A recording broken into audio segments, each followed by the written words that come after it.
O São Paulo de 2021 será bem diferente do de 2020 e no vídeo de hoje do canal do Nicola te conto a primeira grande mudança. Preciso te atualizar também a respeito do Flamengo, que vai para o confronto contra o Racing diante de uma crise política gerada no próprio Flamengo.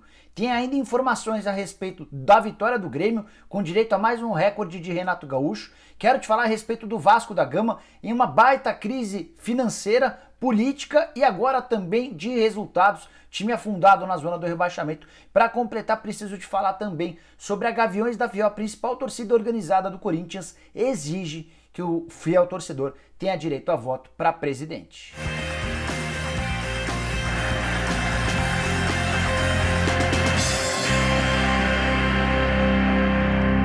Fala aí pessoal, sou o Jorge Nicola, bem-vindos a mais um vídeo do canal. Para quem não me conhece, sou comentarista dos canais ESPN, tenho um blog no Yahoo e por aqui vou mantendo você bem informado sobre as coisas do futebol.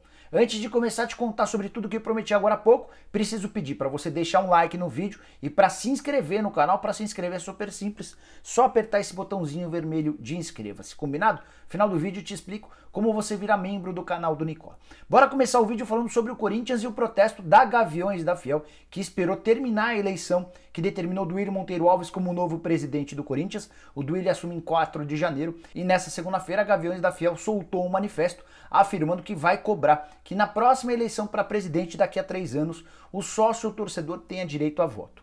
De acordo com a Gaviões, é muito pequeno, muito baixo, que apenas 2.873 pessoas tenham o direito de definir um presidente de um clube que tem mais ou menos 30 milhões de torcedores. Esse número de 2.873 pessoas equivale aos sócios que votaram no último sábado e decidiram pela eleição de Duílio Monteiro Alves. De fato, um número nada expressivo para o tamanho da torcida corintiana.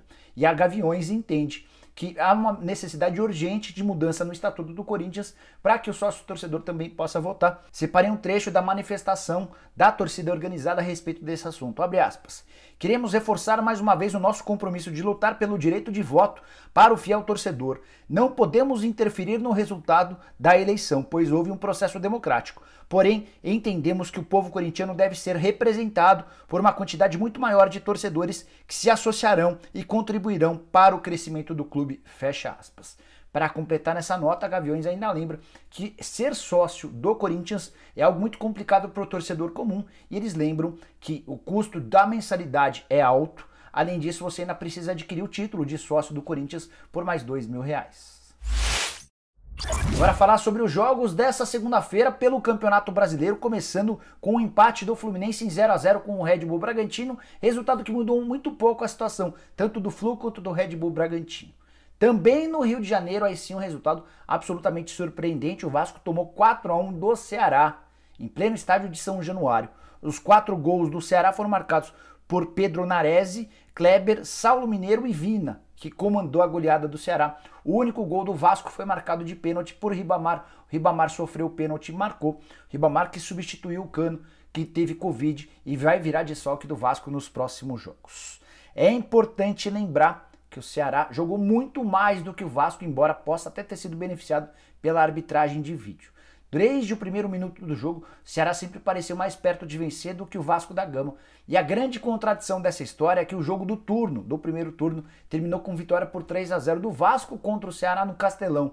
E com esse resultado o Vasco assumia a liderança do Campeonato Brasileiro na oportunidade. Agora, um turno depois, o Ceará devolve a derrota por 3 gols, fazendo 4-1 no Rio de Janeiro, e o Vasco se afunda de vez na zona do rebaixamento. Nesse exato momento o Vasco é o 17º colocado, ou seja, o primeiro time na zona do rebaixamento, tem 24 pontos conquistados, aparece 1 ponto atrás do Sport. Na teoria, nem seria tão complicado deixar a zona do rebaixamento. O problema é o retrospecto recente do clube de Sapinto, tem só uma vitória nos últimos 8 jogos justamente contra o Sport. A esperança do torcedor vascaíno nesse momento nem está tão grande no time, mas sim na queda de produção do Sport, que também vive um momento horroroso. Já o Ceará, com a vitória, pulou para 29 pontos, deu uma respirada em relação à zona do rebaixamento e nesse momento aparece na 10ª colocação. Em outro jogo dessa segunda-feira, o Grêmio venceu o Goiás em casa, 2-1. De qualquer forma, com mais 3 pontos, o Grêmio é o 7º colocado com 37 pontos ganhos. E aqui que eu queria chamar a atenção, tem um bolo de clubes com 37 pontos. Nesse bolo tem o Internacional, o Palmeiras, o Santos e o próprio Grêmio. com o detalhe de que Internacional e Santos têm uma partida a mais do que o Grêmio e o Palmeiras. Ou seja, o Grêmio e o Palmeiras ainda podem se descolar dessa turma com 37 pontos, alcançando os 40 pontos na tabela de classificação. Grêmio que não perde há 14 jogos. Momento muito bom, a última derrota foi para o Santos em 11 de outubro. Mas quero aproveitar esse vídeo para falar a respeito de Renato Gaúcho, que se tornou nessa segunda-feira o técnico que mais comandou jogos na história do Grêmio. 384 partidas, ele ultrapassou dessa maneira o Foguinho, que era o recordista com 383 jogos. O Felipão é quem aparece na terceira colocação com 364 jogos. E na entrevista coletiva pós-jogo, quando falava a respeito desse recorde, o Renato Gaúcho se emocionou. Nem é muito comum vê-lo emocionado, e a emoção se deu quando o Renato lembrou dos pais, que já faleceram, e o Renato fez até uma retrospectiva, lembrando do momento em que deixou a sua casa, a casa dos seus pais, meio que fugido do pai que não queria que ele se tornasse jogador, e ele disse que saiu de casa para dar uma vida melhor para os seus pais e também para realizar o sonho de virar jogador de futebol. O problema é que o pai dele acabou morrendo muito cedo, em 1981, já a mãe do Renato acabou morrendo bem depois, em 2010. E o Renato fez menção aos dois, falando da seguinte maneira, abre aspas, mesmo lá no céu, eles estão vendo o sucesso que o filho deles está fazendo como jogador e treinador. Sei que lá de cima estão rezando por mim. Fecha aspas. Bora falar agora sobre a crise política no Flamengo, que faz, nessa terça-feira, talvez o jogo mais importante da temporada, partida de volta contra o Racing, válida pelas oitavas de final da Libertadores, na partida de ida na Argentina, empate 1-1. Isso significa que o Flamengo se classifica com 0-0. Esse jogo eu posso até falar daqui a pouquinho, antes eu queria me ater a essa questão da crise política, que é causada única e exclusivamente por dirigentes do Flamengo. Te contei nesse domingo que um conselheiro peruano entrou com um pedido de investigação contra o Marcos Braz. Ele quer que o vice-presidente de futebol do Flamengo seja punido porque teria usado o Flamengo para arquitetar, para alavancar sua candidatura a vereador no Rio de Janeiro. Só esse episódio já gerou uma polêmica, já gerou alguma confusão, mas não para por aí.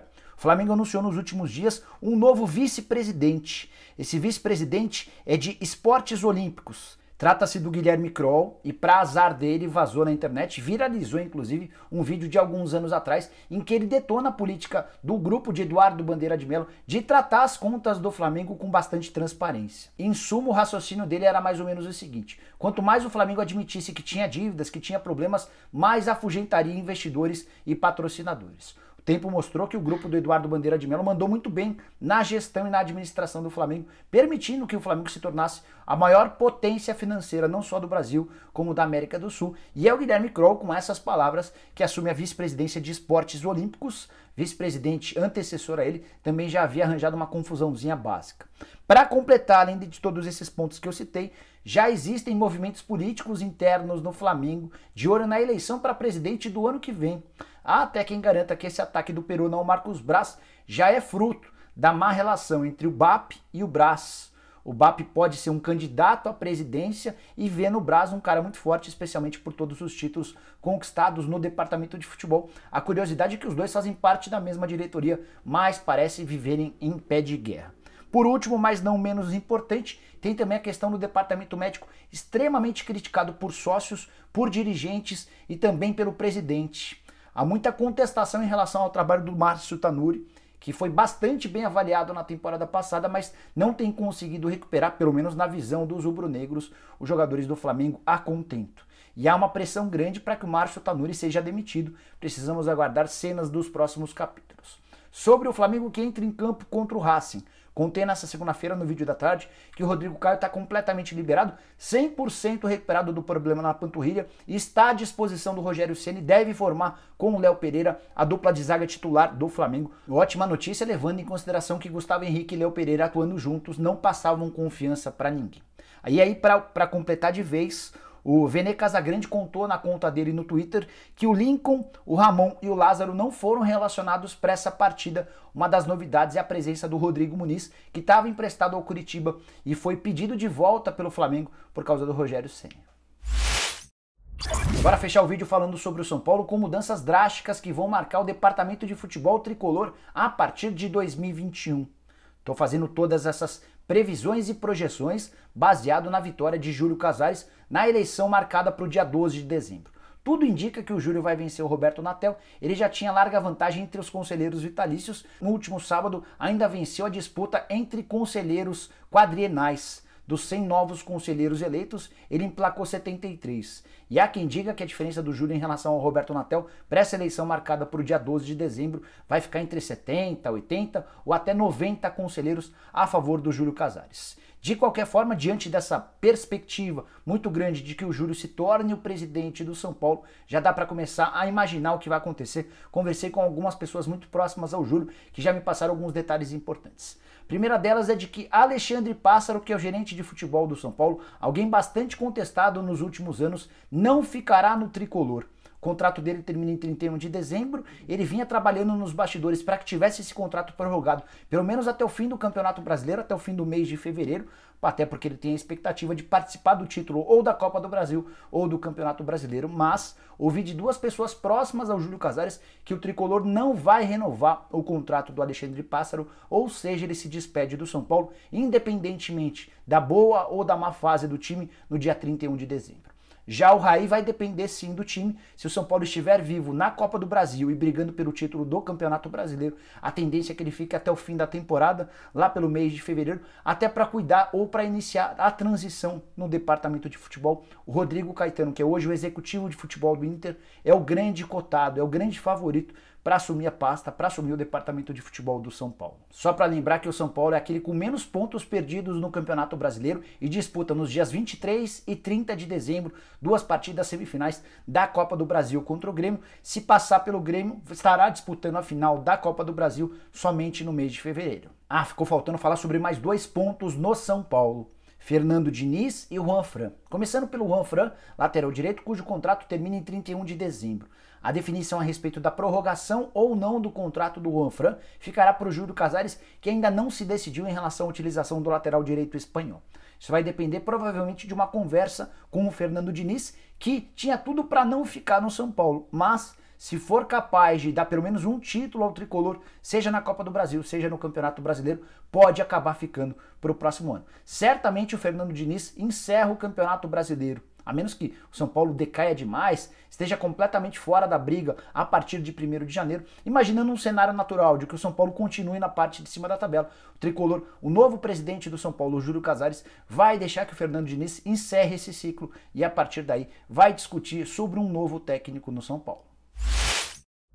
Bom, pessoal, eram todas essas as informações que eu tinha para dividir com vocês no vídeo de hoje do canal do Nicola. Espero que vocês tenham curtido o vídeo e deixem um like por aqui. Quem ainda não se inscreveu no canal do Nicola vai resolver esse problema agora mesmo. Só apertar esse botãozinho vermelho de inscreva-se, aproveita e aperta o sininho para passar a receber notificações. Fiquei devendo a informação sobre como você virar membro do canal do Nicola. Vou deixar na descrição desse vídeo um link, você vai clicar lá, escolher um dos 5 planos e passar a ter direito a uma série de vantagens, como por exemplo receber informações via WhatsApp em primeira mão, antes mesmo de eu gravar, editar e publicar vídeos aqui no YouTube. Assim que eu souber das coisas, já vou comunicando a galera das categorias Bola de Ouro e Lenda Mundial via WhatsApp.